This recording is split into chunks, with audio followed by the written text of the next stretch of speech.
大家好，歡迎嚟到窩連 Magazine。今日2025年嘅7月6號啊，呢條係第一條片嚟嘅。今集咧想特別講一講柏龍嘅災難啊。大量苦主啊。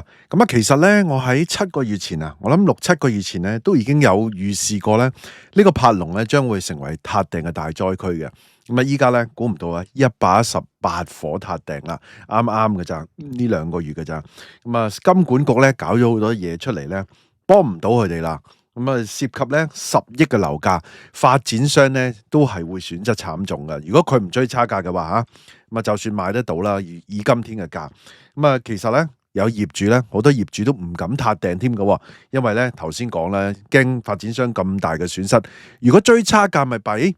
不如咧去片咧同大家講下，順便講埋柏龍呢個啦，喺咁多山墳圍住嘅地方，咁呢個錦田到底點解會再繼續買落去？當時點解會買呢？亦都會講埋一啲依家唔撻訂嘅業主佢嘅遭遇，佢嘅睇法係點樣呢？去片。咁就喺開始之前，希望大家免費訂閱我頻道 ，subscribe 我 channel，comment like 同埋 share 埋俾你朋友啊！如果可以嘅話咧，免費 join 埋我 Patreon 作為後備。行有餘力嘅話咧，可以喺 Patreon 嗰度咧每個月請我飲咖啡嘅噃。另外咧，我有一個最高級別嘅會員，有額外嘅內容啊，敏感嘅議題同埋一啲付費嘅內容俾大家嘅。多謝大家。集嘅內容咧都引述咗香港01啦，佢呢一集啦都好詳細分析。不過咧佢就唔 update 嗰啲數字啊，同埋冇講依家啲買家係點嘅。所以咧 update 咗明報一個最新嘅數字啦，即係比較夜晚嘅時候啊，琴日夜晚嘅時候出嚟嘅。跟住仲有星島早前啦，即係訪問一啲買家，即係冇撻訂嗰啲，喂，要抬幾多錢啊？諸如此類，個心境係點樣嘅睇法啦？好啦，去片啊！其實柏龍嘅第一期同埋第二期嘅撻訂潮咧，真係誇張啊！真係最新嘅數字顯示啊，由6月咧至今即係呢2個月嘅咋吓，唔係，依家7月頭嘅啫。柏龍嘅系列咧，合共係錄得118宗撻訂噶啦。其實咧，我幾肯定係未撻完噶。涉及嘅樓價咧超過10.17億元啦。即係信和即刻咧就即係呢個即係樓價10億咁樣。買家咧損失咗1億149萬啦。到底係咪即係信和賺咗呢1億咧，咁樣係嘛？唔係信和，唔止信和嘅，即係總之一紮發展商啦。睇翻資料咧，其實柏龍咧就由信置啦0083。中國海外0688啦，嘉華國際0173合作嘅項目嚟噶，係現樓嚟噶啦，係嗰個即係講緊係錦田嗰度啦，元朗嘅。單係由6月17號至到18號咧，柏龍一期咧已經錄得38宗撻訂噶咯。當時咧已經係涉及咗3.35億元噶，成個訂金損失咧應該係講緊3350萬元噶。之前咧喺6月17至到6月20號，同埋咧7月2號。嘅5個工作天咧，又錄得咧99宗撻訂，涉及嘅樓價咧8.5億啊，訂金咧講緊係8474萬嘅，所以加加埋埋成億咯。總共咧呢118宗咧佔咗全盤啊，總共有1520伙嘅7.8% 啊。其實7.8% 都好多，但係咧未夠1成。但係個問題係咩咧？佢未撻完啊，應該係。當中咧最貴嘅一宗係柏龍第2期嘅第10座10樓 A3 室，758平方尺嘅3房單位啊。佢咧就唔係好耐之前嘅啫，佢係2023年，唔係高峰噶。2月嘅時候，當時係賣咧14511200嘅，尺價咧講緊19144蚊，我乜死啦！喂，依家 Lofoland 我成日同人講 Lofoland 都已經13,000蚊，唔係啊，新鴻基依家去到10000幾噶啦，10000幾去到11000幾咁上下啦。所以當時咧講緊19000蚊買咧，唔撻嚟有鬼啊！仲要啊，2023年啫，唔係講緊2021年嗰啲高位吓。買家咧損失咗145萬嘅訂金噶。呢批撻訂嘅單位咧，多數係最慘就係咧2022年4月至到咧4月底至5月嗰陣時咧唔錯賣出。其實2022年嘅4月咧，樓價已經跌咗半年噶啦。嗰陣時我都好歷歷在目噶，因為即係一路咧慢慢跌緊嘅，即係佢一路跌一路跌一路跌，咁一路嗌下價，一路嗌下價，一路咧你睇到啲成交一路慢慢跌落嚟嘅。當時成交價咧係由咧7915600蚊去到咧9956300蚊嘅，尺價咧係由16777蚊去到18201蚊嘅。頭先嗰個買貴啲啊，因為嗰個大單位啊，反映當時嘅樓價咧，當然啦，距離依家係處於高位，但係對2021年嚟講咧，佢跌咗少少噶啦，已經係。咁啊，點解咧會有咁多撻訂咧？主要係因為咧好多買家啦用咗咧建期付款計劃啦。建築期付款計劃啦，呢個計劃咧其實係留花期啊，只需要咧俾10%訂金，即係俗稱都係大訂噶啦。但係咧到入伙之前咧，要一次過咧就清繳餘款啊。如果咧物業啊嗰個估價咧低於成交價咧，銀行就批唔足嗰個按揭噶啦。咁啊變咗咧買家咧就上唔到會，唯有咧一係咧就撻訂，一係咧你就諗辦法抬錢上會。一陣後面有個案就係咧現有買家去抬幾多錢啊，諸如此類點樣上會啦。咁啊，損失嘅訂金咧，其實咧就冇辦法噶啦，咁啊即係都要輸咗噶啦。但係咪淨係損失訂金咧？咁仲有好多人唔敢撻訂係點咧？其實如果發展商寫包單唔追價，咁啊一定咧即係唔追差價啦。咁啊一定全部撻晒訂啦。喂，因為依家全部撻晒訂，再買過平咗25%啊嘛。你唔要嗰10%，平咗25%，你都有賺啦，係嘛？你咁計係咪？嗱，統計顯示咧，柏龍咧有80%嘅買家咧揀咗呢個計劃喎，哇！咁一隻大鑊，1500幾有80%買家揀咗呢個計劃，成1000個買家原來係建期付款添。咁啊，當年咧高位入市嘅買家咧，今日面對咧股價不足嘅問題啦，真係咧要斷臂求生啊，逃命添啊！咁啊，講緊咧寧願咧要蝕呢個訂金離場添㗎。啊，當然啦，撻訂潮背後咧，梗係樓價咧大幅下跌啦。咁啊，根據中原嘅城市領先指數 CCL 啦，咁啊2022年嘅5月咧個指數係181.25，而頭先嗰個賣出個單位咧係2月喺呢個位噶，即係你大概睇啦。嗱，2月、5月後少少啦，咁啊有一段時間冇再跌得好犀利，跟住再射落嚟，咁啊大概係嗰陣時嘅樓價啦。嗱，依家喺呢度啦，嚟到咧啱啱最新啦，即係講緊2025年6月啦，跌到135.57嘅，咁啊3年之間咧跌咗咧超過咧25.5%，咁啊我已經唔係計最高位噶啦，最高位呢度啊，你睇下2021年呢度係嘛？咁啊嗱，當時咧如果你買樓花嘅話咧，如果未收樓咧，其實到依家就蝕咗2成半以上噶啦，肯定噶啦。咁啊，如果咧佢哋咧用呢個8成或者9成嘅高成數按揭咧，根本上一入伙就變咗負資產，單位咧就未住過已經係潛水噶啦。咁啊即係有買家咧，當年仲好樂觀咁樣，磚頭保值啊，唔買好似唔抵咁喎。我記得好似睇胡說樓市啊，當年都有訪問嗰啲買家同埋嗰啲報紙啊，即係又係即係嗰啲 FOMO 咯，即係磚頭保值係嘛？啱唔啱啊？唔買會唔抵，即係驚蝕底咯。你依家唔買，遲啲係咪升咧？因為嗰陣時跌咗少少嘛，以為喂抵啊，或者覺得樓永遠係升啊。其實依家都有人係咁樣諗嘢㗎，係㗎。你諗下，即係當時嚟計，其實升咗成差唔多250%、280%咁上下㗎。但係現實咧冇辦法啦，由2021年咧高位跌落嚟咧，其實何止3成啊，係嘛？好啦，咁啊睇翻咧，即係啲買家點啊？即係冇撻訂嗰啲點睇啊？早前噶啦，5月份嘅呢個，咁啊當時星島報道啊，唔係所有買家都選擇撻訂嘅，咁啊有啲咧就咬實牙關，咁啊抬錢上會。嗱，最近咧大家都淨係報撻訂嗰啲，我刻意咧揾翻呢個冇撻訂嗰啲係點啊？嗰啲心態點啊？嚇，依家要點搞啊？咁呢啲都值得睇噶嘛？可能咧大部分都唔撻訂嘅。咁你話依家撻訂嘅即係7點幾個 percent、8%，你之後你可能撻到20%，你都仲有8成唔撻訂啊？係咪？嗱，好啦，咁啊，其實咧佢哋要抬錢上會啦，背後咧嗰種辛酸其實真係，唉，我都唔知點用咩形容詞啊！你旁觀啊，大家冷眼睇，針唔吉到肉唔知痛啊！你真係當事人其實係好大鑊㗎，你諗下。嗱，90後嘅 Eric 咧化名啊，嗱，依家咧 Lofoland 都有啲90後去買喎，咁啊有啲父母幫忙啦，係嘛？依家今天你相對嗰陣時梗係好抵啦，係咪？今天 Lofoland 個10000零幾啦，哇！前一批買嗰啲咧大鑊啊，再早啲買嗰啲仲衰，咁啊之前13,000蚊添係嘛？嗱。咁啊，呢個 Eric 咧，即係訪問呢個 Eric 咧，就公營機構工作嘅，唔使驚啦，依家公營機構係咪？人人都水深火熱，你哋即係可能有公務員有人工加油穩穩陣陣份工嚇，依家係靠佢哋同埋大陸人買樓噶啦，係嘛？嗱，2022年咧，當時佢以735萬咧買咗柏龍第二期嘅351平方尺嘅一房單位，當時尺價係2962蚊。依家買到港島區啲新樓喎，買到啲幾靚嘅單位添啊，豪宅添啊嚇，揀咗咧當時啊揀咗建築期付款，陰公啊2萬幾2萬1咁滯，買錦田啊真係唉慘啊真係。嗱，當時咧其實第5波疫情緩和啊，樓價咧有反彈少少啦。Eric 咧其實喺屯門租樓多年，咁啊覺得咧上車係時機嚟㗎啦，仲話咧佢喺新界西咧就翻工，咁啊柏龍咧近錦上站，咁啊交通方面冇得輸，咁啊一房連露台嗰個設計又啱佢心水喎。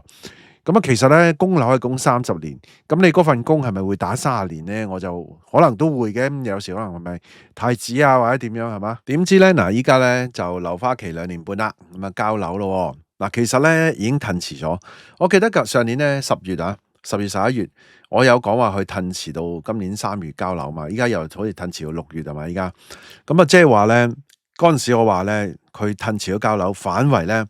俾個市場睇下有冇機會升翻啲，然之後咧就大家咧就少啲人撻訂，咁啊似乎咧難嘅，咁我都預計咗咧，依家就會集體跳船啊撻訂呢啲噶啦，樓價咧就急跌啦。咁啊 Eric 咧嘅單位咧到依家咧今年2月嘅估價啊，當時升到啦係5月，佢係睇到2月，剩翻660萬，咁啊跌咗75萬添。依家咧應該再跌咗噶啦，依家應該跌咗80幾萬、90萬噶啦。咁啊，佢原本咧計劃咧做90%按揭嘅，但係估價不足咧，佢額外咧要籌多咧100幾萬補差價。Eric 坦言咧，從冇諗住咧跌得咁金，單位咧就未住咧已經變成咧負資產，咁啊只有硬住頭皮去接受現實啦。咁啊，依家咧寄望北部都會區發展咧帶動樓價回升，但係咧短期內樓價壓力咧更加大。話佢係咪天真啊？北部都會區大海嘯式增加供應量喎，第一批隊都好似15萬喎，增加15萬個單位喎，你總供應量90幾萬，或者當然加埋周邊啊，連埋即係嗰啲舊嗰啲啊，好多單位啊，北部都會區咁，同埋人哋有個鐵路啊，又係咁，點解會買你呢度咧？單位多咗咁多，同埋你同北部都會區爭咁遠嘅時候，可能。第日係咪喺嗰邊變咗？嗱，如果你睇好嗰邊變咗核心嘅時候，你呢度同嗰度遠爭，咁啊點搞咧？係嘛？可能係拉低你嘅樓價添㗎喎。調翻轉諗嘢，調轉諗都有嘅，嗬。不過唔係嘅，咁可能我哋有一個咩？唉，算啦，唔好講啦。嗰啲成個香港經濟好，嗰啲深圳又上啲樓價等等，呢啲都會升嘅。咁樣如果係咁計都會嘅。如果你話單純從供求咧，問水嚇，你即係佢嗰度單位咁多之餘，你又唔去黐到佢嗰種嘅發展嗰種規模，即係唔夠近咯，可以咁講。咁當然啦，有啲你反駁嘅就話都係遠咪唔會俾佢拉低咯。咁梗係唔係啦？供應係睇即係整體嘅供應啊嘛，係嘛？咁你就話晒你係咪講到係嘛？嗱，引述翻01咧，燈神佢又話。其實咧，金管局咧都即係嗰啲救市措施冇效啦。佢話咧，為咗應對樓市嘅跌勢啊，金管局喺2024年12月咧急出手啊！我都有出咗啲片有講嘅。當時係放寬按揭嘅政策，容許銀行咧將最高嘅按揭嗰個成數咧提升到80%，咁啊唔使抬錢啦，係嘛？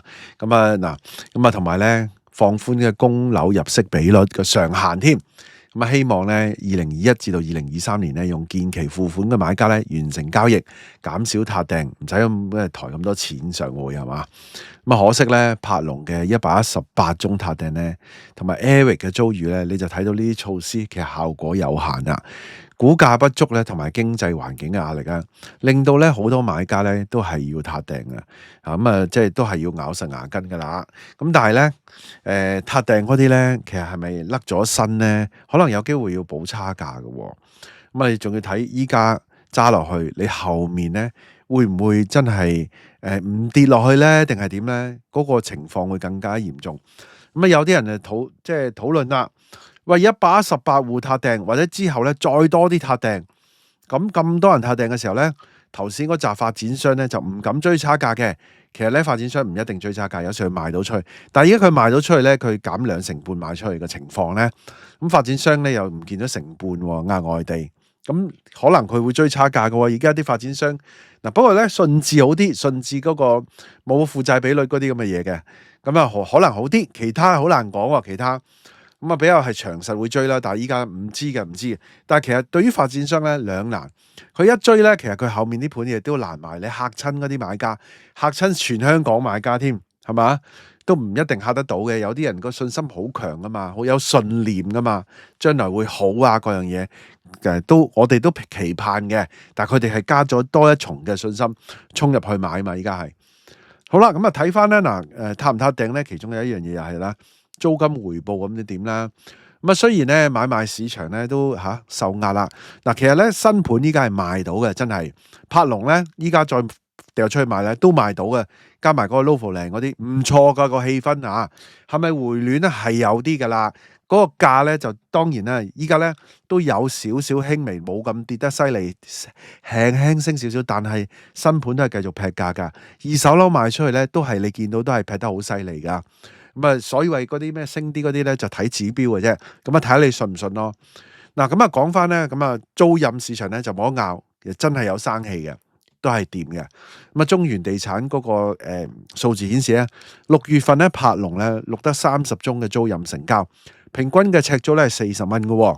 咁啊，例如咧5座高層 A1 室咧，其實咧佢租即係527平方尺，連埋咧即係2房加儲物房啦個單位，咁啊租緊咧21,000蚊，尺租咧都有成39個8㗎。咁啊業主咧就2022年以10529200蚊咧買入㗎，咁啊租金回報咧都有2.4厘嘅，咁啊2.4厘，柏龍唔使管理費咩？大佬係咪唔使差餉？哇！依家啲觀眾有啲都話哇差餉加得好勁喎，咪佢計租值你冇辦法㗎呢樣嘢係咪先？咁啊嗱，跟住咧其實咧有2.4厘，2.4厘咧你減翻1.5厘咧，咁佢就應該係真真正正享有嘅咧。就係講緊係1厘嘅啫，嗰個價即係嗰個回報係嘛？2.4厘減1.5係1.3厘到嘅啫喎回報。咁啊鐵路盤嚟計，佢有地利優勢啦。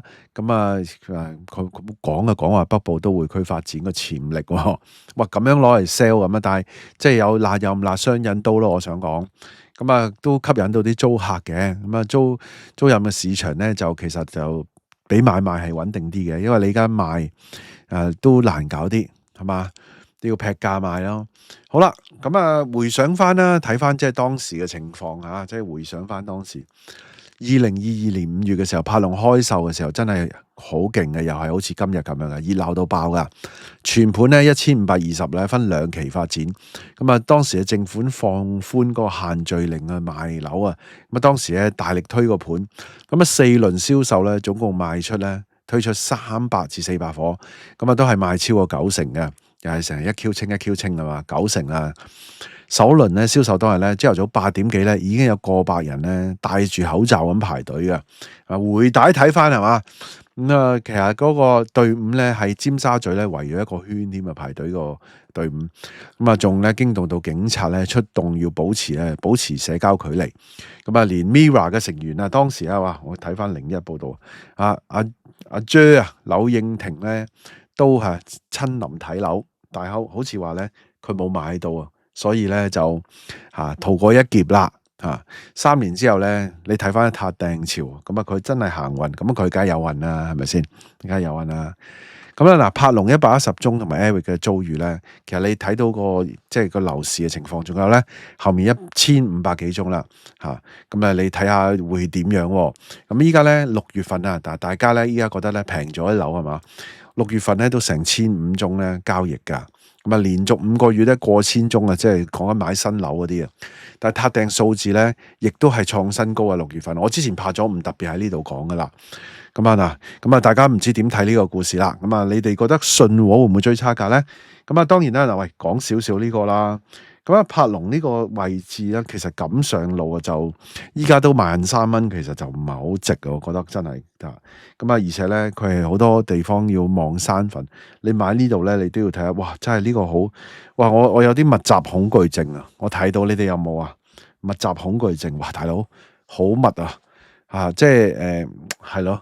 咁啊，可能唔係全部嘅單位，唔好向呢個好似向西嗰邊咁樣嘅，即係如果我有講錯唔緊要，你更正我啦咁啊麻麻地咯，我覺得就咁啊，大家唔知點睇啊，不妨喺下低留言啦。大家都聽到嚟呢度啦，希望大家 like 埋呢條片啦，share 埋俾朋友，記得未 subscribe 嘅要 subscribe 埋啊，可以嘅話 join 埋我 Patreon啦，多謝收看，拜拜。